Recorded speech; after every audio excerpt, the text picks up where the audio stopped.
All right, so with our special focus today, now starting things off though, Stilfontein has been in the news for all the wrong reasons. The Community Night Watch says it is not affecting the town a lot. They say it affects the areas on the outskirts of the town, such as Khuma township. So they say that it only affects them in that some of those involved in illegal mining often get into other types of crimes and also rob people of their own town. It's also believed that turf wars of those involved in illegal mining sometimes affect Stilfontein down in that they hide there when they run away from the opponent at the disused shafts. I reported Tebogo Phakedi this morning and video journalist Mzwakhe Tshabalala are in Stilfontein and they've got more. Tebogo and Mzwakhe, good morning once again. Perhaps on your end at this hour where you are, paint the picture. Some of the issues that come to the fore include the socioeconomic conditions that perpetuate, some of the illicit mining activity. But what are some of the sentiments being reflected at this hour?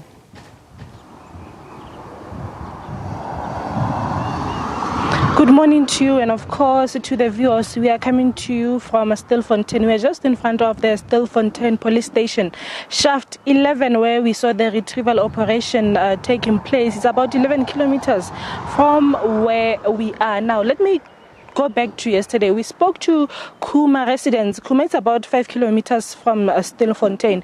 That is where majority of the illegal miners reside. And we spoke to some of the community members to just get their view as far as, the illegal mining is concerned. And they did tell us that in actual fact, they understand why some of the illegal miners would go underground, although they consider that, yes, it is crime, as they are still stealing minerals from this country. However, we're saying that they've been benefiting as far as their local economy is concerned. Some of these illegal miners residing within their communities, supporting their businesses. You remember when we started with this story just last year around August. In October, we had the MEC of Community Safety in the province, Vessels Mogoeng, attributing some of the crime stats to illegal mining here in the province. We just want to hear from the Neighborhood Watch. I'm just going to talk to Marius Trolip from the AfriForum's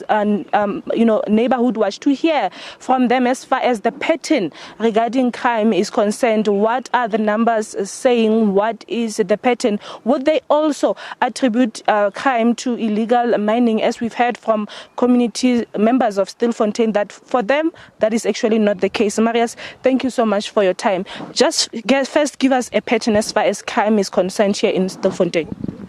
I think Stilfontein is not unique what its crime is.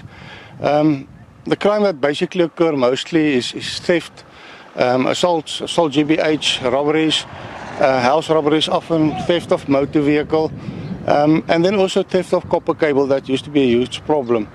So I think these crimes happen in most towns. You've got that. So I think we're not unique. And I can say that if you look at that at the level of, or the let me call it, the impact of the zama-zamas in Stilfontein itself, I think I can honestly say that there's no real connection between the zama-zamas that's doing the mines and the crimes that's happening in Stilfontein. Yes, there are some illegal people that is committing the crime, but they're not related to the zama-zamas. The zama-zamas mainly concentrate on gold. It's hardly ever that they come into town to do crime. And I think that's a misconception, that the zama-zamas is involved in everything. They've got their area that they are working with, and as you said, in Khuma, most of them stay in Khuma. They don't nearly come to town that often. If they come here, I can't remember of maybe one or two incidences over the past 4 years, 5 years, where some of the zama-zamas was involved.